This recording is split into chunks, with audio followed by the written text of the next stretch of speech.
Yesterday we have done till example 28. Arithmetic progression continued exercise 6.2 example number 28.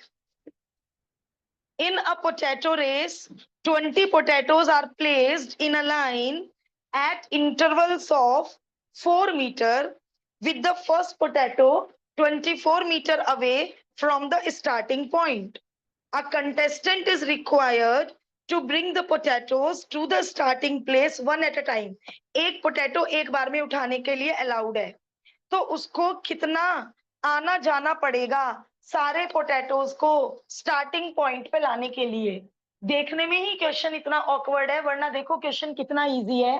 For example, this is the starting point and first potato is placed 24 metre away, second potato is placed 4 meter away, third potato is placed 4 meter away, and so on till 20 potatoes. Diagram तो बना नहीं सकते 20 potatoes तक, so on छोड़ दो।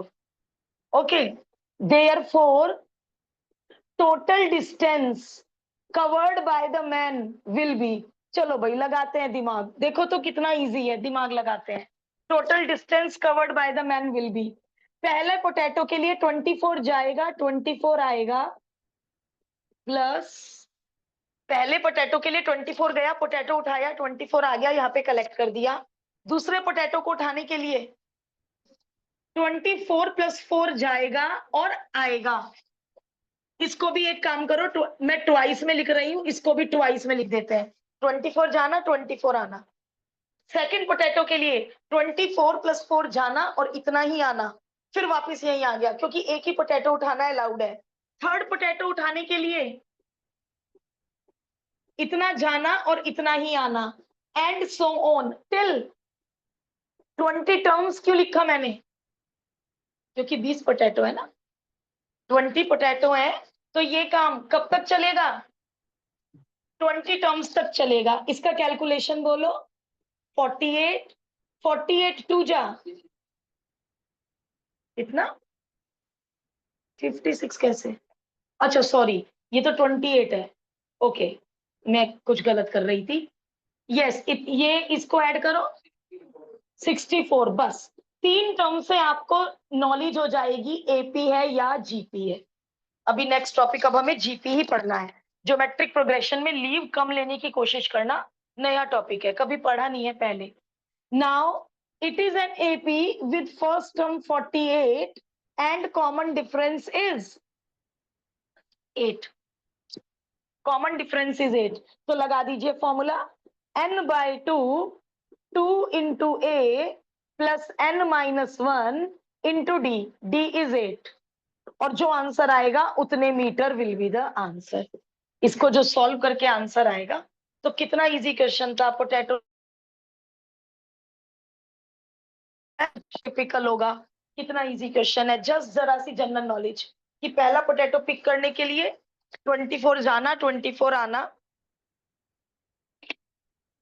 दूसरा potato pick करने के लिए 28 जाना, 28 आना। टोटल डिस्टेंस, अच्छा मैंने सीधा सीरीज ही बना दी, कोई मार्क्स नहीं कटेंगे। आप पहले सीक्वेंस एपी बना सकते थे कॉमा लगा लगा कर।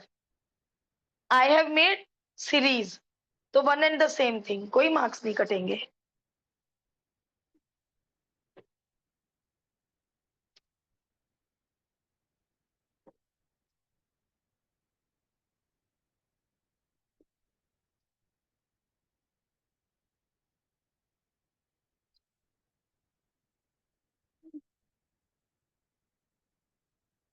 Janvi and Rhythm, is that okay? समझ आया 28? Yes yes okay.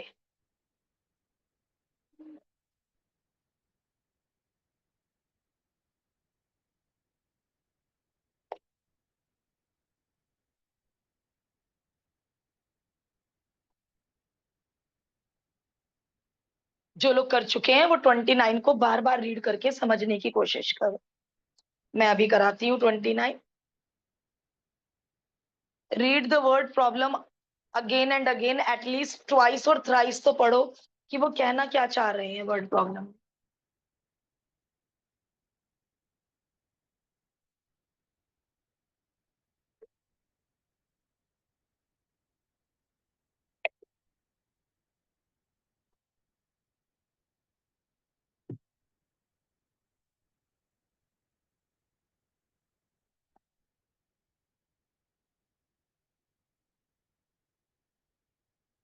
Aditya, have you done 28?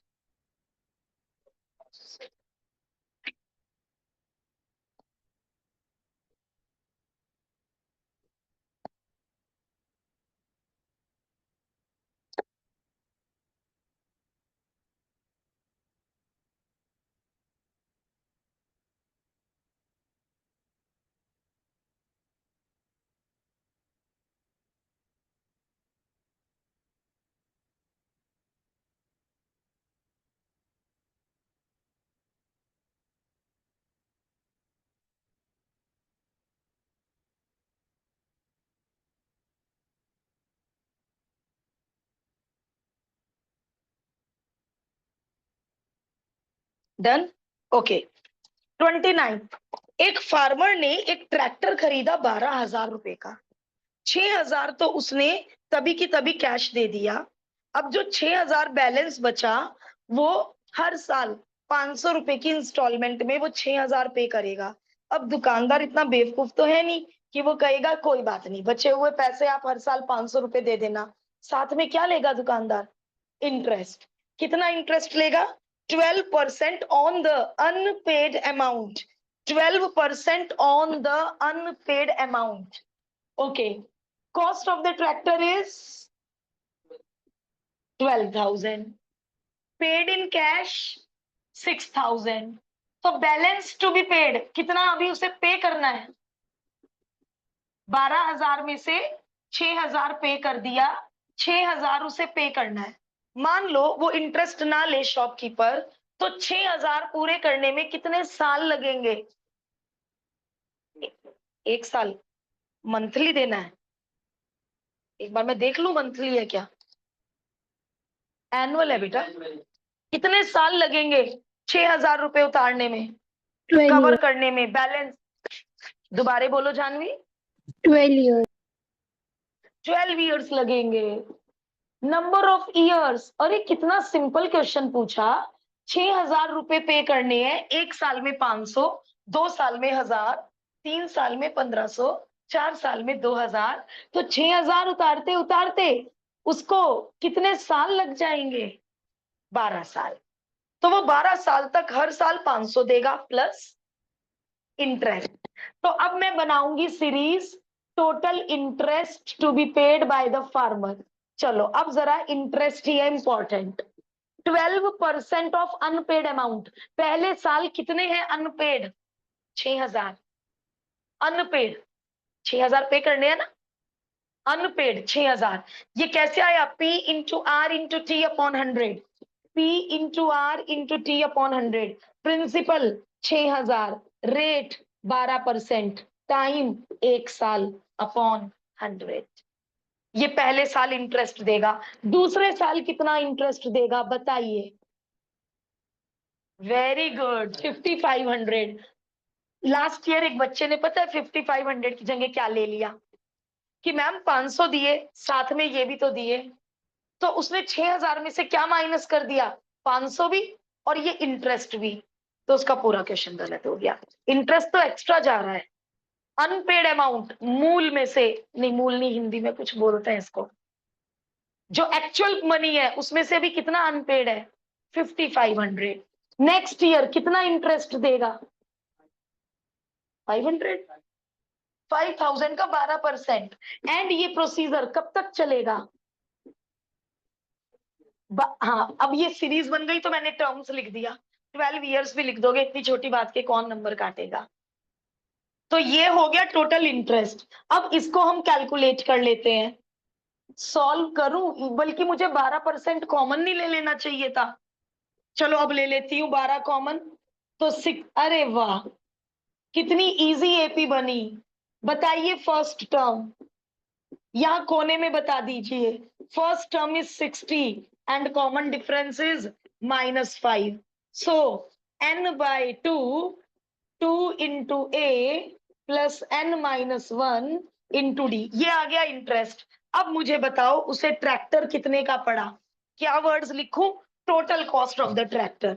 बेचारे को 12,000 की बजाय कितने का ट्रैक्टर पड़ा, कैसे निकालूंगी बेटा बताओ? ये तो अभी हम कैलकुलेट कर लेंगे। टोटल कितने का पड़ा उस फार्मर को ट्रैक्टर, बताओ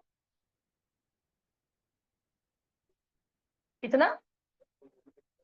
बहुत आसान कि मैम 6,000 दे चुका, 500 500 500 करके 6,000 और दे दिए, 12,000 तो एक्चुअल मनी तो दे ही दिया, बट बेचारे ने साथ में क्या दिया? ये इंटरेस्ट। तो इन दोनों का जो एडिशन आएगा उसे 12,000 का ट्रैक्टर इतने का पड़ेगा, बट फार्मर को फायदा कितना हुआ? 12 साल तक वो ट्रैक्टर यूज कर रहा है, एक साथ उसकी मनी, उसकी पॉकेट अलाउ नहीं कर रही थी 12,000 देने की। शॉपकीपर को भी बेनिफिट हो गया, फार्मर को भी बेनिफिट हो गया। ये आ रहा है समझ?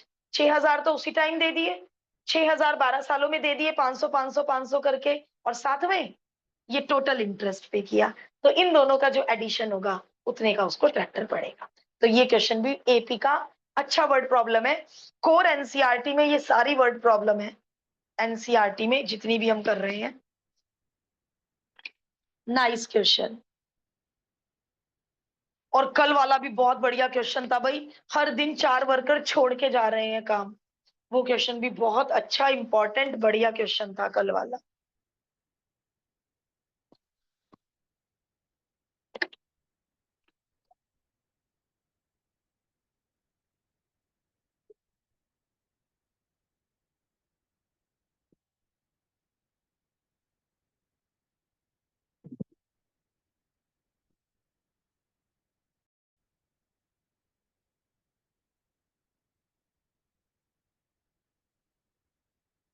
Example number 30. On a certain day in a hospital during COVID crisis, the patients in the OPD were 1,000. शुरू में 1,000 patients थे. Due to efforts of the doctor and healthcare warrior and the precaution taken by the general public members, declined by 50 per day. क्या बात है? सबकी कोशिशों से अगले दिन पेशेंट 950 रह गए। हेल्थ केयर डॉक्टर्स की कोशिशों से अगले दिन 50 रुपए बोल रही हूँ, 50 पेशेंट का नंबर डिक्लाइन हो गया। नेक्स्ट डे 900 पेशेंट रह गए, and so on. So AP formed is, first term आपको पता ही चल रही है, कॉमन डिफरेंस भी आपको नजर आ रहा है। Do you think that there would be a day with no patient in the OPD? एक भी पेशेंट ना बचे ओपीडी में, क्या कभी ऐसा दिन आएगा? इफ यस तो बताइए कौन से दिन ऐसा होगा? जिससे ये पहले दिन की रिपोर्ट है, ये दूसरे दिन की रिपोर्ट है, ये तीसरे दिन की रिपोर्ट है। लेट nth दिन 0 पेशेंट हो गए, हमें नहीं पता 20वें दिन, 21वें दिन, 25वें दिन, 26वें दिन, लेट nth डे 0 पेशेंट हो गए, डिक्रीज करते करते करते करते 0 पेशेंट हो गए। तो nth टर्म का formula a plus n-1 into D. चलिए करिए सॉल्व और मुझे n बताइए। 21। इसका मतलब यहाँ पे तो आंसर नहीं लिखूंगी मैं, स्टेटमेंट बोलो आंसर का। 21st day, 21st day 0 patient होगा। तो हाँ ऐसा पॉसिबल है कि 0 पेशेंट हो जाए, 21st डे 0 पेशेंट होगा।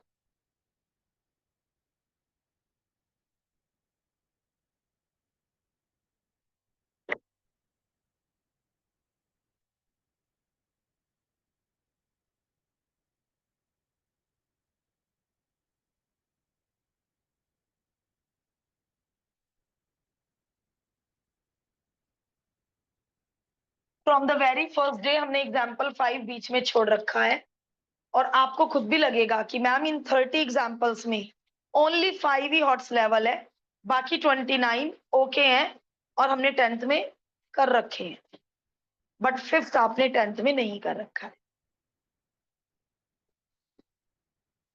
और आप पहले फिफ्थ की पूरी कैलकुलेशन बोर्ड पे देखेंगे, उसके बाद आप कॉपी करेंगे।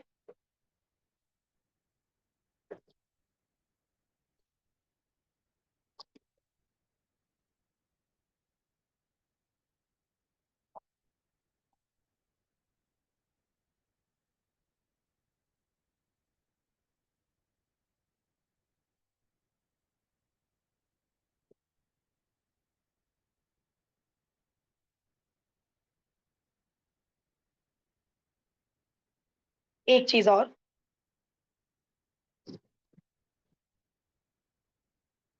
Example 5, I am not doing using ML Agarwal method. देखना इनका सॉल्यूशन, उसमें लेटर M है, लेटर N है, लेटर P है, लेटर Q है, लेटर K है। थोड़ा सा मुश्किल रास्ता ले लिया ML अग्रवाल ने, ठीक है। हम इसको किसी इजी रास्ते से करेंगे। एग्जाम्पल नंबर 5, आप तीनों का भी मुझे फुल कंसंट्रेशन चाहिए, स्पेशली एग्जाम्पल 5 में। It is not an easy one, समझने के बाद इजी लगेगा बेशक। पहली एपी बोलना, 3 7 11, मतलब कॉमन डिफरेंस 4। अब मुझे इसकी थोड़ी सी टर्म्स बोल दो, मुझे समझाने के लिए चाहिए, बोलते चले जाओ।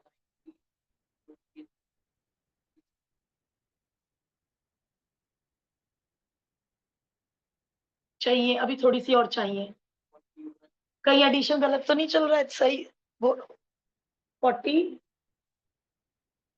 कैसे है? ये भी गलत हो गया, ये भी गलत है, 4 ऐड करना है। हाँ भाई, क्या करूं करेक्शन?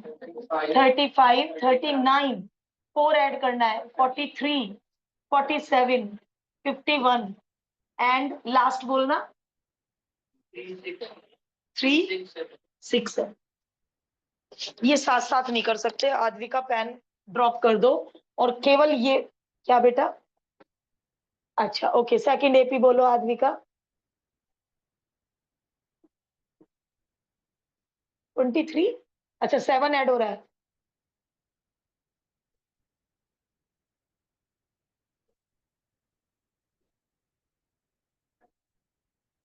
लास्ट बोल दो। अब क्वेश्चन को समझने की कोशिश करो। How many terms are identical? एक टर्म तो ये मिल गई आइडेंटिकल, वो बात अलग है। 1 2 3 4 5, इसकी 6 इसकी 4th, तो ये नहीं पूछ रहे हैं कि उसकी 6th इसकी 4th, वो पूछ रहे हैं कितनी टर्म आइडेंटिकल है। हाँ, इसीलिए तो इतना लिखा। पहली टर्म आइडेंटिकल 23, दूसरी टर्म आइडेंटिकल 51। लेकिन ये हमने कैसे पता लगाया? By observation.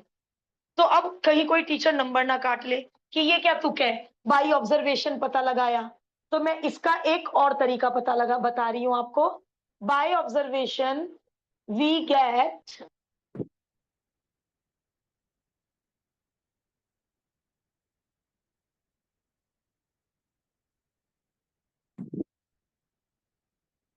Bye observation we get the common terms are, बोलिए 23 51। बस मुझे ये पता चल जाए ये कॉमन टर्म्स कितनी है, यही क्वेश्चन है, यही क्वेश्चन है कि काश मुझे पता चल जाए कि ये कॉमन टर्म्स कितनी है। How many are the identical terms? Identical यानी एक जैसी, कॉमन 23 दोनों में है, 51 दोनों में है। अभी मैं ये बाय ऑब्जर्वेशन का यहाँ दूसरा मेथड सिखाऊंगी कि आप लोगों को बिल्कुल लग सकता है कि मैम टीचर तो नंबर काट लेंगे, तुम एपी बना बना के ऑब्जर्व करोगे कि पहली, बस मुझे पहली दो चाहिए थी कॉमन। ठीक है, अब पहले ये वाला मेथड सीख लो, फिर ये सिखाती हूँ, वो तो और भी टिपिकल है। चलिए, अब इस एपी की फर्स्ट टर्म, ये दोबारा एपी बनती है बेटा, दो एपी की कॉमन टर्म उठाओ, हमेशा एपी बनती है। इस एपी की common term and common difference, ठीक है ओके। अब क्या पॉसिबिलिटी है 51 के बाद कुछ और कॉमन हो? लास्ट पॉसिबिलिटी ये है कि 367 कॉमन हो जाए, मुझे नहीं पता होगी या नहीं होगी पॉसिबिलिटी। लास्ट कॉमन टर्म कौन सी हो सकती है? यहां कहीं बीच में, मैं रेड पेन से लिख रही हूं क्योंकि कोई गारंटी नहीं है, मुझे क्या पता बीच में 367 आएगा या नहीं आएगा। लेकिन पॉसिबिलिटी क्या है, पॉसिबिलिटी कि लास्ट कॉमन टर्म 367 के बाद कोई भी और कोई टर्म कॉमन क्यों नहीं हो सकती? ओ भाई वो एपी खत्म ही होगी 367 पे। 370, 371, 372 ऐसी कोई टर्म तो कॉमन हो ही नहीं सकती, वो एपी खत्म है। तो इसका मतलब जो मेरी लास्ट टर्म है वो या तो 367 होगी या उससे पहले हो सकता है 366। 366 तो दोनों में हो ही नहीं सकता। इसकी सेकंड लास्ट कितनी होगी, 4 घटा दो 363। हो सकता है दोनों में मुझे 363 मिल जाए, हो सकता है दोनों में मुझे 359 मिल जाए, बट जो लास्ट कॉमन टर्म होगी वो पक्का 367 से छोटी होगी या 367 होगी, उससे बड़ी तो नहीं हो सकती। M I clear? हिंदी में बहुत आराम से बात करेंगे, कोई जल्दबाजी नहीं। हार्दिक सोच रहा है, क्लियरिटी है कि जो इसकी लास्ट टर्म होगी वो 367 से बड़ी नहीं हो सकती।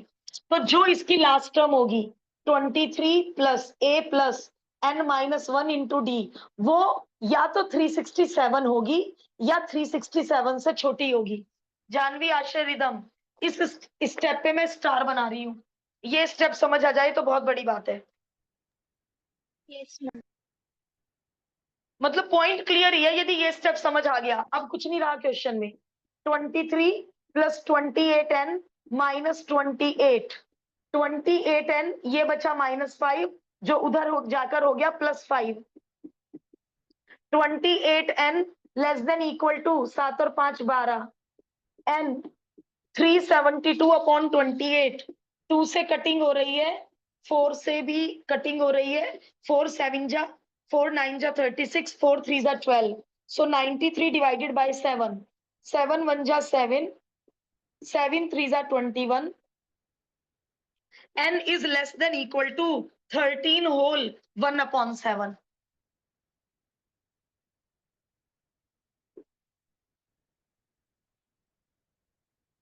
ओके, n की वैल्यू आई 13 पॉइंट समथिंग से छोटी, और n कौन होगा, इंटीजर। पहली टर्म, दूसरी टर्म, तीसरी टर्म, n डेसिमल में कैसे हो सकता है, चौथी टर्म, पांचवी टर्म, 4.5 भी कोई टर्म होती है, चौथी के बाद सीधा पांचवी टर्म होती है। n is a natural number, integer, positive integer, n is a natural number, therefore the value of n is 13। इसका मतलब कितनी आइडेंटिकल टर्म्स है दोनों में, 13 आइडेंटिकल टर्म्स हैं। अब लास्ट आइडेंटिकल टर्म आप कैसे पता लगा सकते हो, इस एपी की 13वीं टर्म पता लगा लो, और वो 13वीं टर्म पक्का 367 से छोटी होगी। अभी हार्दिक अभी नहीं लिख सकते बेटा, अभी और रुको। अब ये जो मैंने ऑब्जर्वेशन एपी बना के पता लगाया 23 और 51, ये बिना ऑब्जर्वेशन के कैसे पता लगा सकते हैं, ये भी सीखो, ये भी सीखो। उसके बाद ये वाला काम दोबारा नहीं करूंगी, ये वाला काम सेम, ये वाला काम सेम होगा। तो अब मैं सीखा, देखो यदि आप ये वाला काम भूल गए तो आप बाय ऑब्जर्वेशन बताया ना कि जी पहली दो आइडेंटिकल टर्म्स ये रही और 13 आइडेंटिकल टर्म्स होंगी, फुल मार्क्स देने चाहिए मेरे हिसाब से टीचर को। बट पता नहीं चलता, कोई टीचर कह दे अच्छा ऑब्जर्वेशन से पता लगाओगे, where is the proper method, तो वो देखो।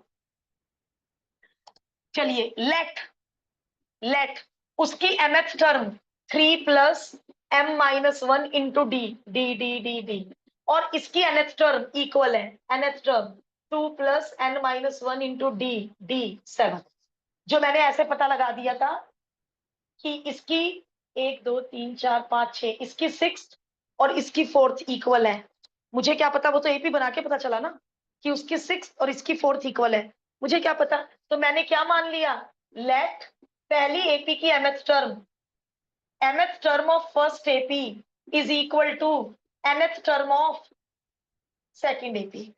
ओके, चलो अब जरा देखते हैं क्या होने वाला है।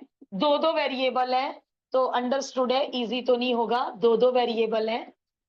अब बेटा अब यहाँ पे देखो क्या काम करना है, मैं सही जा रही हूँ? ओके, अब आप m और n की ऐसी वैल्यू ढूंढो सबसे छोटी, क्योंकि मुझे सबसे पहली कॉमन टर्म पता लगानी है जब दोनों इक्वल हो जाएं, जब दोनों इक्वल हो जाएं। मतलब n को मैं 1 भर के देख रही हूँ, रफ वर्क मैंने n को 1 भर के देखा, 7 में से 4 गया 3, 3 तो 4 का मल्टीपल होता नहीं, तो मुझे m मिल ही नहीं सकता। 4 को किसी भी चीज से मल्टीप्लाई करके 3 कैसे आएगा? 3 is not a multiple of 4। फिर मैंने n को 2 भर के देखा, 7 2 जा 14, 14 में से 4 गया 10, 10 भी 4 का मल्टीपल नहीं है। फिर मैंने n को 3 भर, ऑब्जर्वेशन तो यहाँ भी चल रही, फिर मैंने n को 3 भर के देखा। ओके, पता लगा लिया आप लोगों ने। n को 4 भरने से कितना आ रहा है? 28 में से 4 गया 24 और 4 6 जा, तो लो पता लगा लिया कि इसकी छठी टर्म और इसकी चौथी टर्म पहली आइडेंटिकल टर्म है, पहली आइडेंटिकल टर्म है। ठीक है, तो यानी फर्स्ट एपी की तो sixth term first identical term है, और सेकंड एपी की fourth term first identical term है। सिक्स टर्म निकाल के दिखा देंगे, a plus 5d, a plus 3d, दोनों 23 23 मिल जाएंगी। ठीक है, अब कॉमन डिफरेंस होता है एलसीएम ऑफ इन दोनों एपी का कॉमन डिफरेंस कितना होगा? 28। Therefore AP of common terms will be, पहली कॉमन टर्म 23, दूसरी common term 23 plus 28 51 and so on. ये ऐसा होता है, कैसा होता है कि यदि दो एपी की कॉमन टर्म उठा के आपको एक नई एपी बनानी है, वो हमेशा एपी बनती है। तो वो जो कॉमन एपी बनेगी उसका जो कॉमन डिफरेंस होगा वो पुरानी दोनों एपी के कॉमन डिफरेंस का एलसीएम होता है। ये आप कितनी भी एपीज लेके जज कर सकते हो घर जाकर, एज अ फॉर्मूला टाइप हो गया ये। तो अब इसके बाद क्या करना है? अब इसके बाद ये सारा काम करना है। कुछ गड़बड़ लग रहा है? ये बेटा एज अ फॉर्मूला डिराइव करना घर जाके, एक दो एपी लेना, ठीक है, उसमें कॉमन टर्म्स की एपी उठाना, तो उसमें आपको जो उन दो एपी का कॉमन डिफरेंस होगा उनका जो एलसीएम होगा वो इस तीसरी एपी का कॉमन डिफरेंस मिलेगा, है ना। मैं एक एपी मैं लेके देख बाद में दिखा दूंगी, दो एपी, सॉरी दो एपी में छोटी सी एपी लेना ना, एक कॉमन डिफरेंस 2 की ले लेना, एक कॉमन डिफरेंस 3 की ले लेना, फिर इनका एलसीएम हो गया 6। तो जब तुम दोनों एपी का कॉमन डिफरेंस उठाओगी कॉमन टर्म, उनकी जो एपी बनेगी उसमें कॉमन डिफरेंस 6 मिलेगा आपको। अब इसके बाद यही सारा काम करना है। तो मेरे हिसाब से तो ये मेथड भी ठीक है यार, कि ऑब्जर्वेशन से क्या पता लगा लो, पहली दो कॉमन टर्म और कॉमन डिफरेंस भी यह मिल गया कितना, या 23, 51 में से 23 घटा के, ना ये एलसीएम वेलसीएम का पंगा पड़ा। तो अब सब अलग अलग स्कूलों के बच्चे हैं, तो मैं कह नहीं सकती कौन, और पहली बात तो इतना टिपिकल क्वेश्चन मैंने एग्जाम में देखा ही नहीं है, बट मैं छुड़वा नहीं सकती कि लेफ्ट इसको छोड़ दो। ठीक है, तो आप लोग इसको पार्टीशन पार्टीशन क्या बनाना, दोनों मेथड कीजिए, ऑब्जर्वेशन से भी और वैसे भी थ्योरेटिकली भी। अब नाउ टेक योर टाइम, अब टाइम लगेगा कॉपी करने में, कोई बात नहीं, पहले समझ में आना जरूरी था।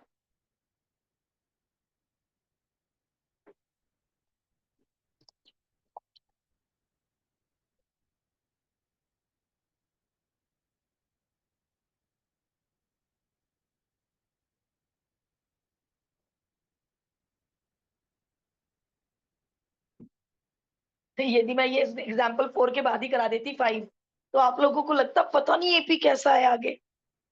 लेकिन अब आपको क्या लग रहा होगा कि यार 29 एग्जाम्पल्स तो इतने इजी थे।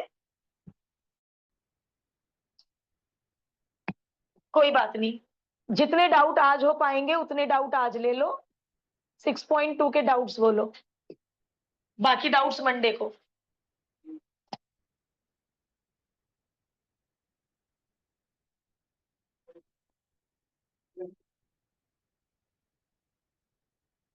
ट्वेंटी वन तक सारे मिल जाएंगे मुझे नोटबुक में, तो फिर सीधा 22 की बोला।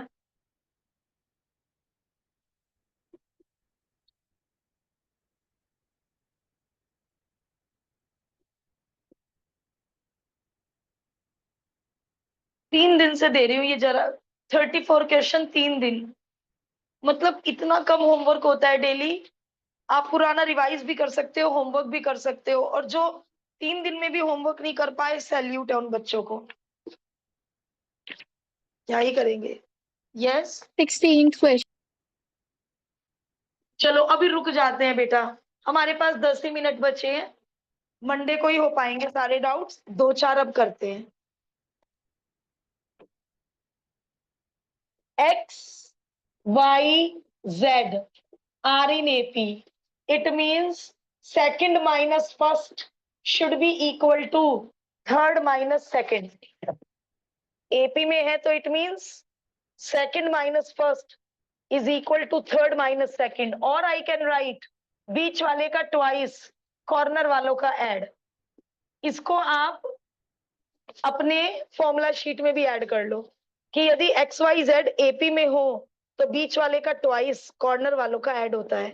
ये मुझे अभी अर्थमेटिक मीन में भी यूज करना होगा। नेक्स्ट एक्सरसाइज अर्थमेटिक मीन में मैं ये यूज करूंगी, बीच वाले का ट्वाइस कॉर्नर वालों का सम होता है। Then show that what is LHS, copy down LHS, and I have to show it is equal to 4xyz। हमें इसको 4xy यानी एलिमिनेट कुछ भी नहीं करना, आरएचएस में x भी है, y भी है, z भी है, तो थोड़ा सा दिमाग लगाना है, और वो दिमाग ये है फर्स्ट और लास्ट में तो 2y की वैल्यू भरो, और सेंटर वाले में x प्लस z की वैल्यू भरना। बस यही एक्स्ट्रा दिमाग लगाना है। फर्स्ट और लास्ट में 2y की वैल्यू भरिए, फर्स्ट और लास्ट में 2y की वैल्यू भरिए, और सेंटर में x प्लस जेड की जगह 2y भर दीजिए। मतलब ये स्टार स्टेप यूज किया, बीच में तो x प्लस जेड की वैल्यू भरी और कॉर्नर में 2y की वैल्यू भरी, and question done, and question done. 2x y 2z that is 4xyz and RHS आ गई। कितने मजे में RHS आ गई, थोड़ा सा ध्यान रखते ही कि कैसे क्या एलिमिनेट करें। कुछ बच्चे इसको ऐसे ट्राई करते हैं, हर जगह y की वैल्यू भर देते हैं x प्लस जेड अपॉन 2। अरे यदि तीनों में y की वैल्यू भर दी तो answer will be in the terms of only x and z, but RHS देखो, RHS में y भी है, तो थोड़ा सा ध्यान रखने की नीड थी। अच्छा क्वेश्चन था।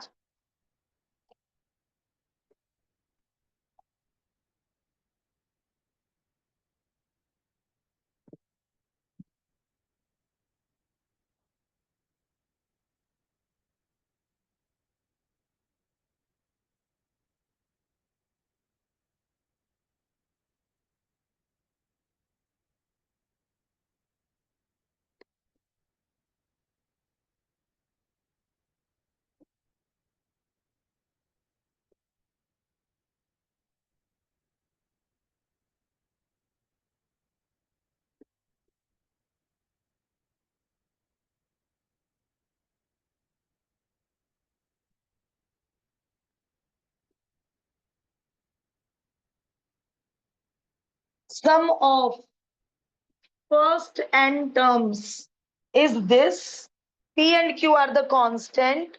पहले ये भी शो करो कि भाई ये AP है, और फिर कॉमन डिफरेंस भी निकालो। अच्छा, कॉमन डिफरेंस निकालने से ही प्रूव हो जाएगा ये AP है। If a common difference is constant, common difference is independent of n, then the AP is a, then the sequence is a AP, is an AP। चलिए ये SN है, SN -1 बताइए, SN -1 PN -1 Q into n-1 का square. अच्छा, an कैसे निकालते हैं आपको सबको पता है, आप सबने मुझे खुद बताया था जब हम थ्योरी लिख रहे थे। S2 minus S1, yes, Sn में से, समझाने की नीड है, सारी टर्म्स के सम में से n-1 टर्म्स का सम उड़ा दो, कौन बचेगी लास्ट टर्म। S10 में से S9 उड़ा दो, कौन बचेगी 10th टर्म। S20 में से S19 उड़ा दो, कौन बचेगी 20th टर्म। करो सब्ट्रैक्ट, SN माइनस, इसको माइनस करना है तो थोड़ा सावधानी से, PN minus P sign change minus Q, थोड़ा सावधानी, साइन चेंज करने की गलती ना हो जाए, साइन चेंज ध्यान से करना।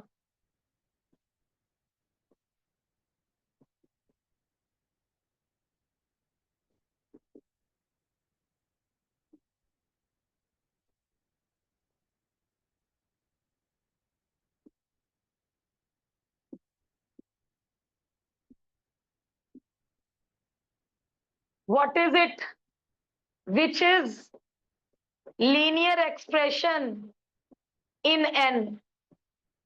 और आपने क्या लिखा, ये मैंने लिखा है इन n, इसको नीटली पढ़ो, इन n। बताओ आपने थ्योरी में क्या लिखा है, मैंने थ्योरी में क्या लिखवाया था?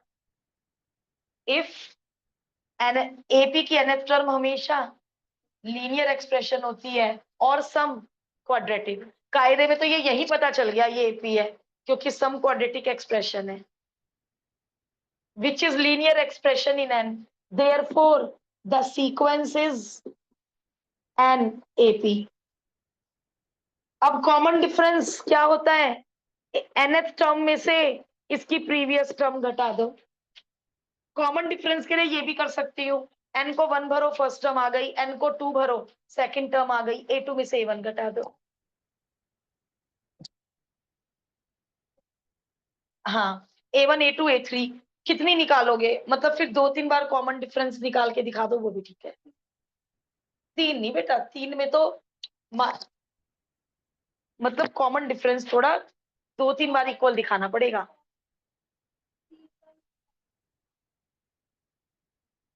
और मान लो आगे जाके चेंज हो गया, 2-3 बार दिखाना, एक टर्म और ले लो, क्या फर्क पड़ रहा है, एक टर्म और ले लो। और ये मेथड तो एवरग्रीन है, बट वो भी ठीक है, that method is not wrong. कैसे कह रहे हैं ये, चलो पहले ये पूरा कर लेते हैं। 2QN nth term replace n by n minus 1th term, replace n by n minus 1, ऐसे तो निकालते हो। A2 replace n by 2, A3 replace n by 3। ठीक कह रहे हो बेटा, कुछ गलत नहीं कह रहे हो। माइनस 2Q, ये ब्रैकेट नेगेटिव हो गया,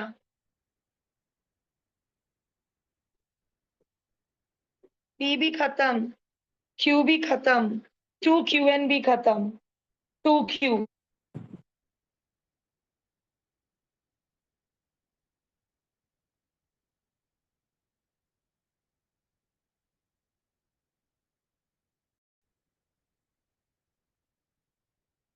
जब कॉमन डिफरेंस कांस्टेंट आए, इसके बाद भी आप कह सकते हो कि sequence is AP and this is the common difference, दोनों काम साथ साथ हो गए। एपी की फर्स्ट nth टर्म हमेशा लीनियर एक्सप्रेशन होती है और कॉमन डिफरेंस हमेशा कांस्टेंट होता है, कांस्टेंट मतलब इंडिपेंडेंट ऑफ एन। तो ये तो एवरग्रीन मेथड है ही। अब देखिए गैल्विन कैसे कह रही है इस क्वेश्चन को, n को 1 पुट कर दीजिए और S1 ही A1 होती है, सब एग्री कर रहे हैं, S1 ही A1 होती है, S1 यानी एक टर्म का सम, यानी खुद A1। n को 2 पुट कीजिए, 2P 4Q, और S2 में कौन कौन होता है, A1 plus A2, okay. S2 A1 की जगह P प्लस Q पुट कर दीजिए, A1 की जगह कौन आ गया, A2 आ गया, कितना आ गया A2, P प्लस 3Q। अब आपके पास A1 भी है, आपके पास A2 भी है। अब S3 निकालिए, n को 3 पुट करके, और S3 में से S2 माइनस कर दीजिएगा, कौन आ जाएगा, A3। तो इन्होंने सीक्वेंस बना ली A1 A2 A3, और फिर common difference A2 minus equal दिखा दिया, इन्होंने इस तरह AP प्रूव किया है। तो आई डोंट थिंक टीचर्स इस सॉल्यूशन को भी कट करेंगे, ये वाला भी कर लो, ये वाला भी कर लो। और कोई भी आपको क्लास में जब अलग सॉल्यूशन कराए टीचर, तो उन्हें अपना सॉल्यूशन हमेशा, जब भी स्कूल जाओ नोटबुक बैग में रखो, अपना सॉल्यूशन भी शो कर दो कि ma'am is this solution also right. Home exam है, अपने टीचर की भी एडवाइस ले लेना। कि आप इस पे भी मार्क्स दे देंगे? ओके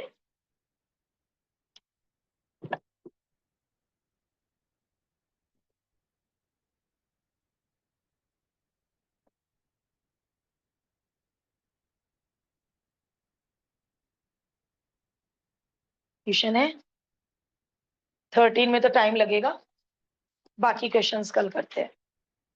हो गया? हाँ गुड, हो गया है तो बहुत अच्छी बात है। मतलब फिर भी 2-4 मिनट तो लगेंगे ही ना। मंडे को डाउट्स, और डाउट्स के बाद टाइम मिला तो अर्थमेटिक मीन शुरू कर लेंगे मंडे, और डाउट ज्यादा हुए तो ये मंडे को ही डिसाइड होगा। तुम्हारा वो टेस्ट का क्वेश्चन 1 कराना रह गया, मंडे कराती हूँ डाउट्स के बाद।